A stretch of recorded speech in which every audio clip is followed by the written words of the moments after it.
من سماء المجد إلى قاع الإدمان. هكذا صارت القصة لأدريانو الذي تم اعتباره خليفة الظاهرة رونالدو، وكان الكل بيرشحه للفوز بالكرة الذهبية.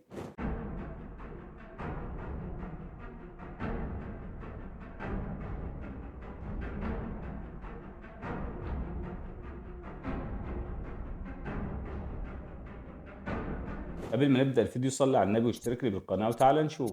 أدريانو موهبة استثنائية، سحر العالم بأهدافه الرائعة، كان سريع ومهاري وهداف، كان لاعب كرة قدم متكامل، فقد ساعد انتر ميلانو على تحقيق الدوري مرتين وتحقيق كأس إيطاليا مرتين، وحصل على جائزة أفضل هداف في العالم سنة 2005. وكانت مسيرته الكروية ناجحة، ولكن بسبب مكالمة تدمرت مسيرته الكروية بأكملها. تلقى أدريانو اتصال من البرازيل فأخبروه إن والده قد مات، فأصيب أدريانو بالاكتئاب وأصبح لا يهتم بكرة القدم، فأدمن على الكحول والمخدرات، مما أدى إلى تدهور مستواه وتدمير مسيرته الواعدة. وفي مقابلة سابقة كشف أدريانو عن الجانب المظلم في حياته، وكيف كان بيشرب الكحول بكثارة ليتغلب على آلامه النفسية. لقد كان يعاني وحيدا في إيطاليا بعيد عن أهله وأصدقائه. في هذا الوقت ظهر فيديو لأدريانو وهو يمشي في شوارع البرازيل حافيا ويشرب الكحول، وانتشر الفيديو بكثرة. ربما أدريانو يتعمد إظهار هذا الجانب من شخصيته لجذب الانتباه، وربما يكون بيحاول يتخلص من الضغوط اللي بيتعرض لها. هكذا كان تفسير البعض، ولكن الصحف البرازيلية كشفت عن السبب الحقيقي وراء كل ذلك، والذي دفع أدريانو الظهور عاريا في الشوارع وهو في حالة مثيرة للشفقة. والمفاجأة أن كل ده كان تمثيل، لأن أندريانو يمتلك 10 مليون دولار ولا يعاني من أي فقر أو تشرد، ويعيش مع أسرته حياة طبيعية في البرازيل. والصحف البرازيلية كشفت أن الظهور الغريب اللي ظهر به أدريانو في الشوارع الضيقة، والذي اتضح أنه عبارة عن مشاهد تمثيل من أجل ما عاناه في الطفولة، وهو جزء من فيلم وثائقي يتم إعداده عن حياته. وانتشار هذا المقطع كان جزء من الترويج عن الفيلم، ليس إلا ذلك.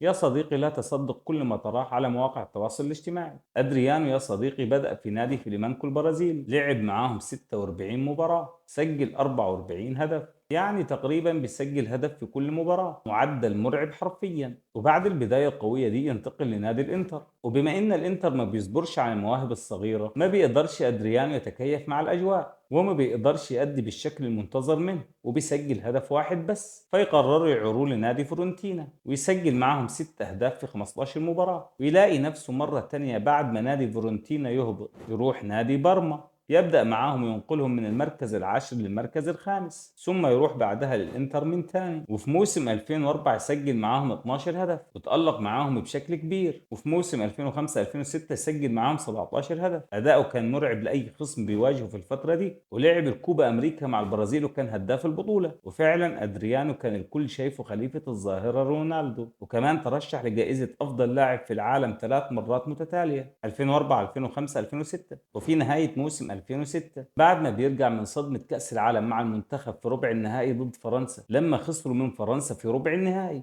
بدأ واحدة واحدة أدريانو في الاختفاء. سنة ورا سنة بتزيد مشاكله، سواء الغياب المستمر عن التمرين أو السهر لحد الصبح، وساعات ما بيرجعش التمرين عشان بيكون سكران، وكل ده عشان ينسى موت أبيه ويرجع لنادي فيليمانكو من تاني. لعب معاهم بشكل كويس، سجل 19 هدف في 32 مباراة، وبعدها يروح لنادي روما عشان يرجع للأضواء من تاني، لكن ما بيقدرش يأدي ويلعب بشكل كويس، فبيرجع لفيليمانكو وبعدها ينتقل لأندية مغمورة في البرازيل ويعتزل في 2016. اللي خلى لعيب كان هيكون أسطورة يتحول بالشكل ده؟ ممكن وفاة والده سبب من الأسباب، ويمكن عقلية أدريانو نفسها ما بتقدرش تتحمل النجومية، وإنه لازم يتمرن باستمرار. وفي بعض المقربين منه قالوا إن أدريانو بيقول كده خلاص أنا كده ضمنت مستقبلي ومش عايز النجومية، لأنه مش بيتحمل الضغوط والتمرين والالتزام. وبعد ما اعتزل يا صديقي اتهم بقضية تهريب المخدرات، وبالمناسبة يتم تبرئته من كل التهم دي، ويرجع أدريانو يعيش في الحي اللي اتولد فيه. والسلام عليكم ورحمة الله وبركاته.